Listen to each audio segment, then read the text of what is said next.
Hi, I'm Treva with In His Hands Ministries, and this is Let's Talk About It with Treva. And today's topic is going to be on addiction. Miranda is going to join us today, and she's going to share with us how she fell so deep into addiction, and then she did find her way out. Hi, Miranda. Hi. Thank you for joining us today. Of course. So your story is really, really interesting, and it's exciting to know that God can take someone. I've known Miranda for a long time, and she was, if you could be hopeless, she would be the one that I would call hopeless.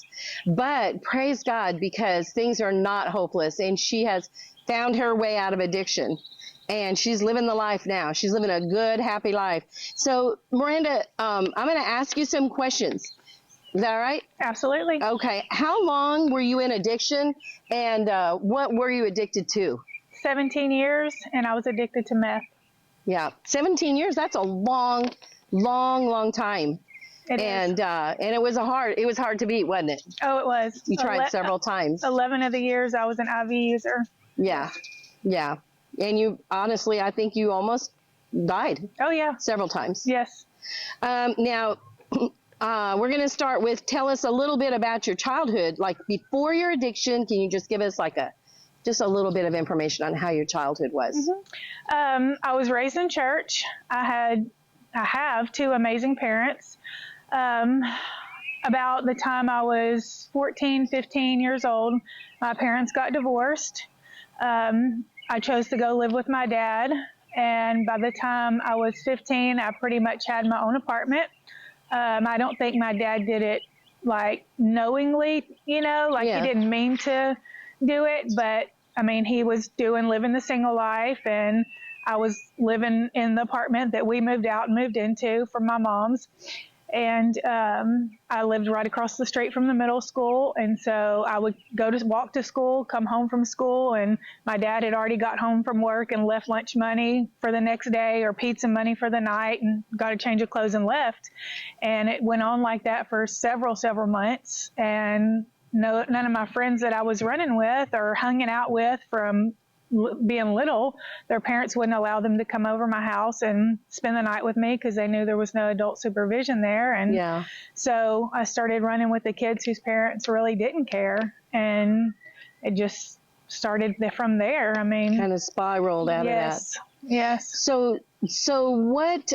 So then these new friends, are they the ones that actually introduced you to drugs and stuff like that? I really started drinking, and then of course smoking weed. Whenever I turned 17, 18 years old is when I started doing the harder stuff like cocaine and stuff like that. Okay. Do you see anything that might have helped lead you into addiction? Like, do you think that maybe you did that to help you deal with things, or was it just that you were addicted to the party at first, or what do you think led you to that path? I think honestly, I liked the party. I mean, it may have been I was trying to block some things out. I didn't realize it at that time, though. Yeah. At that time, I liked the party. I liked to be with everybody, but as I got older, I think that I had blocked some things out when I was younger, and I didn't deal with them until I was older. Okay. Well, in general, so in general, what was your everyday life like when you were caught up in your addiction? Like, give us a general rundown of how your life was when you were so messed up. Like, we're skipping ahead now into some major addiction. Hustling, hotel to hotel. Didn't see my kids for years. I didn't see my kids for years. It was a struggle every single day just to find money for a hotel or to find somewhere to stay and to find that next high. I would call and try and talk to my kids, and they didn't want anything to do with me. I mean, it got to where they lost complete faith in me, and I was so miserable. I wanted to go home so bad. I just couldn't let the drugs go. I mean, I was so deep into it. I mean, I would be in a hotel room by myself. Nobody else. I was just to that point to where I didn't even want to be around anybody. I was over the party. I was over everything. I just wanted to go home, but I could not leave the addiction. And I mean, being that I was raised in church and I knew the Lord, Yeah. I never stopped praying to him. I mean, That's probably what saved you, actually, in the long run. I mean, people that hung out with me in my addiction thought I was crazy because I would pray when I was high. And people would be like, what are you doing? You know, and I would tell them I'm praying, you know. But I remember so many instances when I was in a hotel room by myself and I would just cry out to God, help me, help me. I would call my mom at 3 o'clock in the morning and wake her up. And I'd be like, hey, what are you doing? She's like, I'm sleeping. And she'd be like, what do you want? You know, because she knew I wasn't coming home. Yeah. And I'd be like, I just want to hear your voice. I just want to tell you I love you. And she'd be like, well, I love you too. I'll talk to you later. And she would just hang up. Yeah. I just wanted to go home. I would call the next day and try and talk to my kids. She would tell them, your mom's on the phone. They wouldn't even come to the phone. They'd say, whenever she's ready to come home, that's when we'll talk. Thanksgiving, Christmases, birthdays, Thanksgiving, Christmases, birthdays, all pass up years.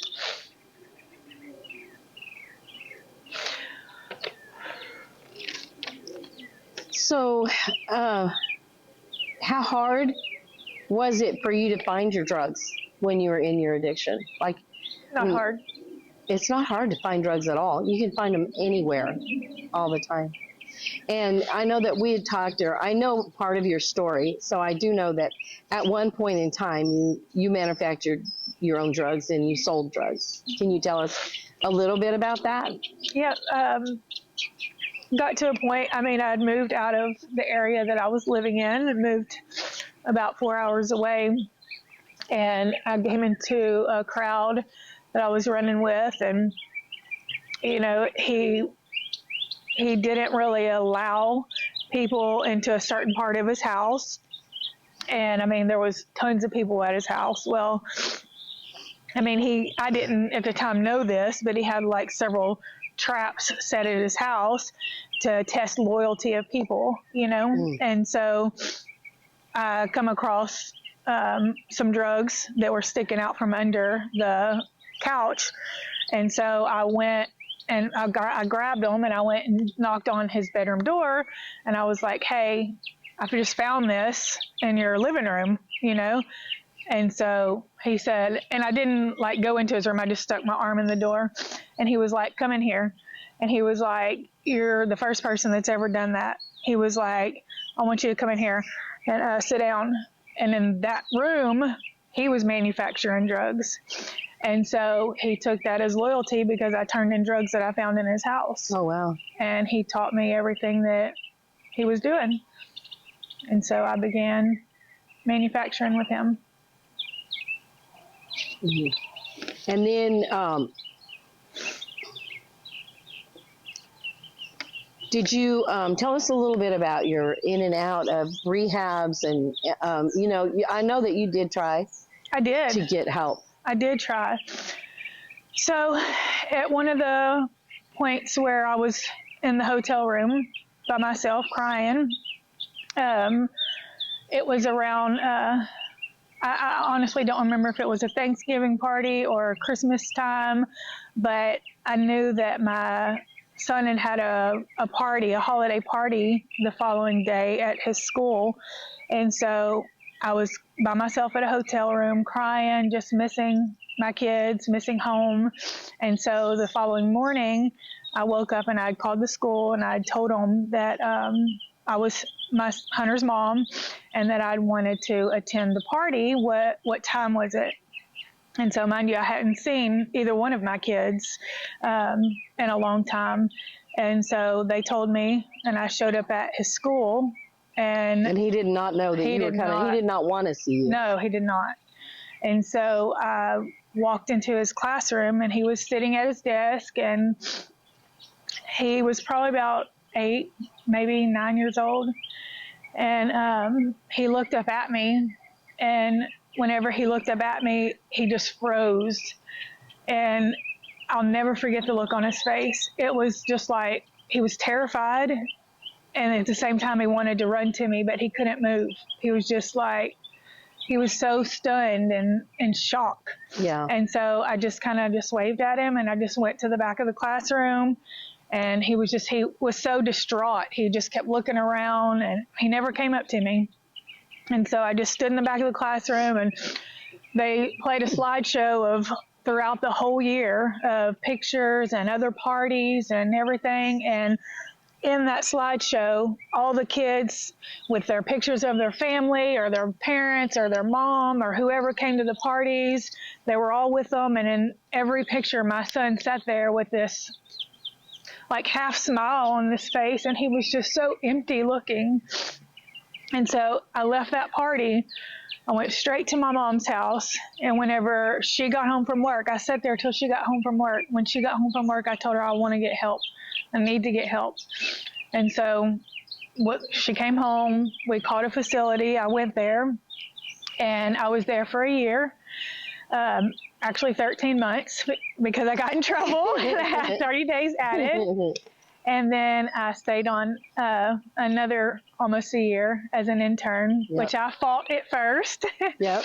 But the Lord said to, so I stayed. It was pretty amazing. The Lord changed my life there. He really did. I did really good for a few months after I left there. I came home from there, and I went to Haiti on a missions trip. And about 2 weeks after I got back, I relapsed. And I have no idea how that happened. It just happened. And so, of course, I'd been on probation for several years. And whenever I relapsed, my probation officer said, well, you're going to go back to this facility that you came from, or you're going to go to jail for the remainder of your sentence, your probation time. And so I said, okay. Well, I went back to the facility, and I had so much hate and so much anger at myself. And I remember that. I remember that I was there, and you looked like you were death warmed over. You were so tiny, so skinny, and so miserable looking. And you snuck out when I had a day off. Yes, I did. And it's amazing that I even made it back to where I lived, because I don't know who brought me home. I mean, I went to a house down the road from the facility. I don't even know whose house it was. I got high, and then I woke back up in my hometown. I don't know who brought me, who came and got me. Nothing. I have no idea. But I remember calling my probation officer from the facility, telling her, I'm not going to stay here. I don't need to be here. I'm ready to go. And she said, if you leave that place, you're going to have a warrant put out for your arrest, and you're going to jail.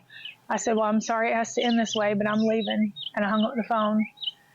And so whenever they finally called up to me, I did a year in prison. And whenever I got out of there, I relapsed again. I went straight to it. And it seems like, so I just want to point out right there that it doesn't matter how many times you fall, how many times you relapse. What matters is how many times you get up. That's right. And try it again. That's right. Because you had fallen so many times, but your heart really wanted to do the change. Yes. But you just kept falling. It just kept calling you back. Yes. And then, I'm sorry. Okay, go ahead. That's okay. So I fell again, and it was so I got out in February, fell again. In March, I met my husband, who I'm married to now, obviously.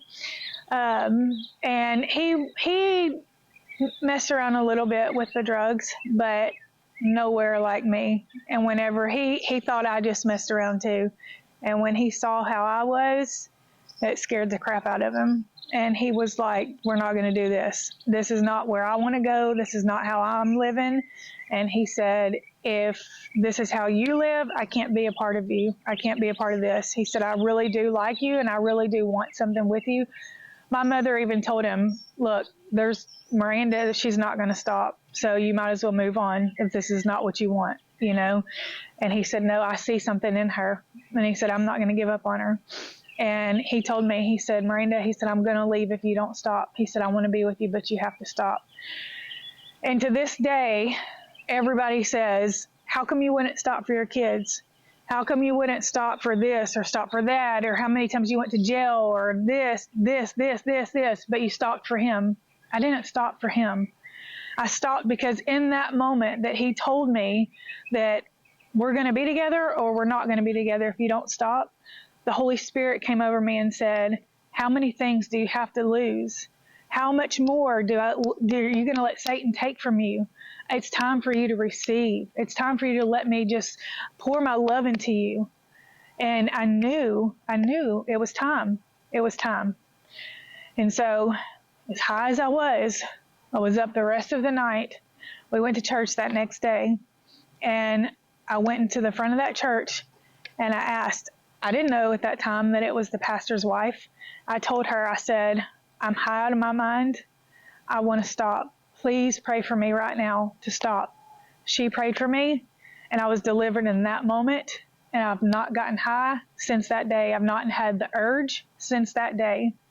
And I don't know the exact date, but June will make 7 years I've been clean. Yay, praise God. I know, it's amazing. It's amazing. You have to have the heart to change. Yes. That's the thing. And then you have to have the situation to live in. Yes. To make the change. You Yes. you can't change if you stay in your mess. Right. You just can't, you know, so, anyways, and so so tell us about your life now. And you know what, you're going to kill me for this, but man, I would love to end this with you doing your old song. I know you're going to I don't even remember it. I bet if I put it on, you would remember it. And it is so powerful. So when we get done with this, will you try? I'll try. Okay. So, all right. So anyways, tell us how your life is now. How, what's going on with your life right now? If you would have told me 10 years ago that I have the life I have now, I would have told you you're on drugs. I would have told you you've lost your mind. God has blessed me so abundantly.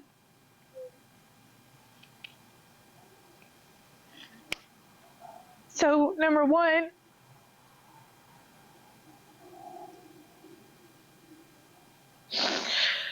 my kids love me. I have a wonderful relationship with them. I'm their That's mom. awesome. Yeah. I'm their mom now.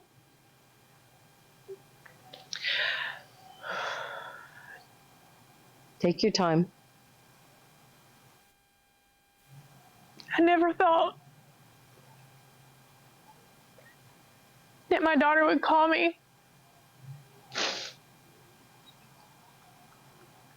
like she does, and that we would see each other like we do and ask me for motherly advice. Yeah. Yeah.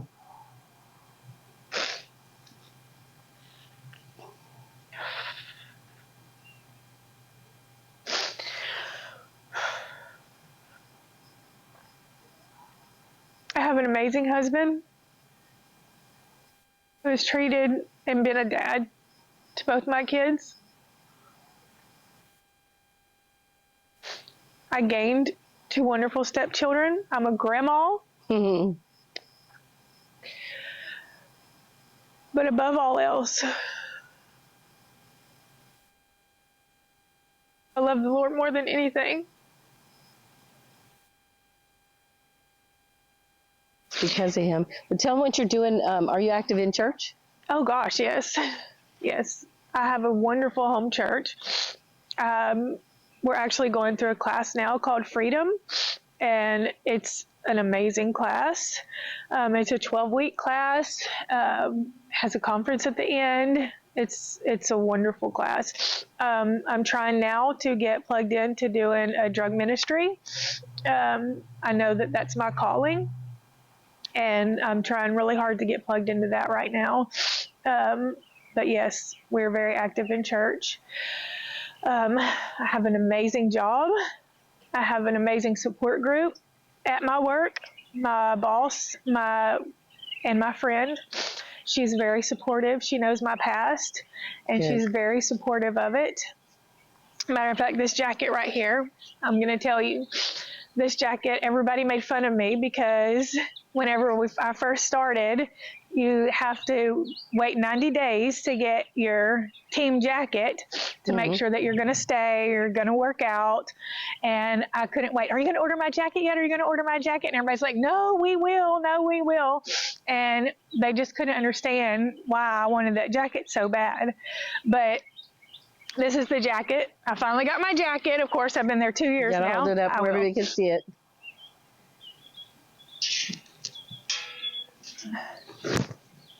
Let me get it on.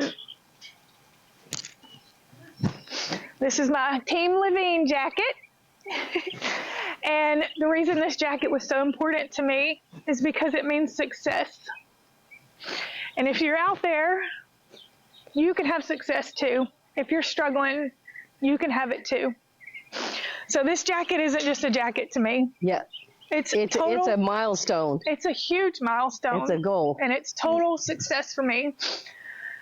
From someone that has only worked in fast food restaurants, a print shop, I'm now a medical assistant in a well-respected doctor's office. And I would have in a doctor's office of all places. Yes. So, do you have a verse that you stand on?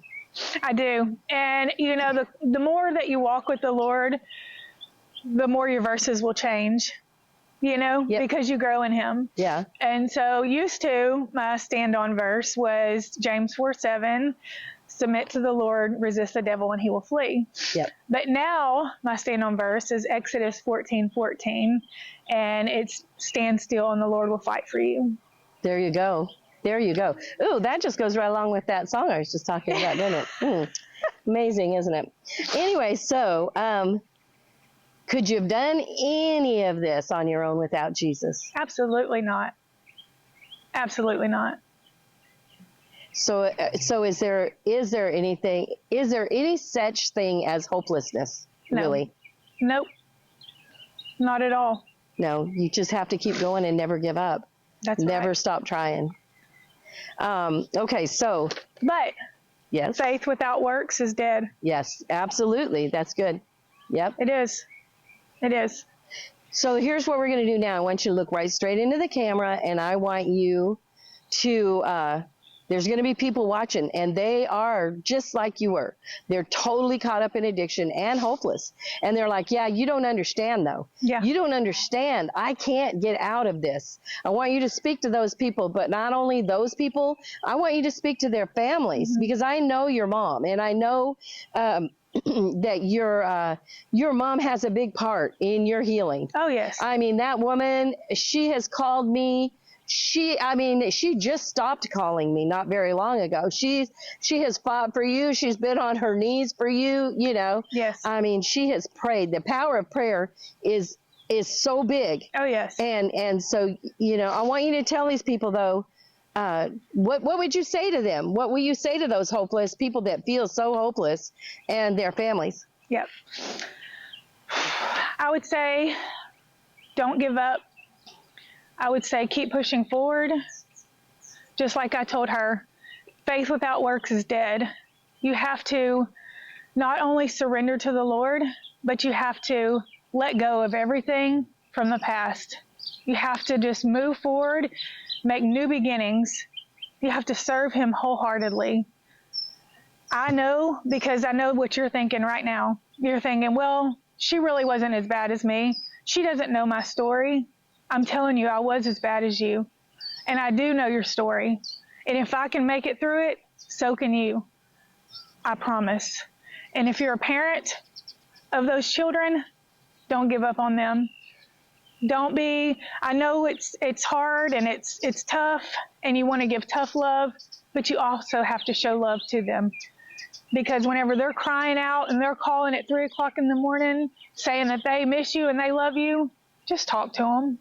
They just need to hear your voice. Don't give up. Thank you so much, Miranda. I appreciate you being here. I know this is a hard story for you to tell, but man, I'll tell you, it's going to change lives. It is going to change lives. And I want to say to anybody that's watching, if you are struggling in this area, if you are caught up in addiction and you're feeling hopeless, at the end of this will be our phone number and our website. You'll be able to get a hold of us, and we will be more than happy to do whatever we can to help you. Yes. And so thank you for watching, and y'all have a blessed day.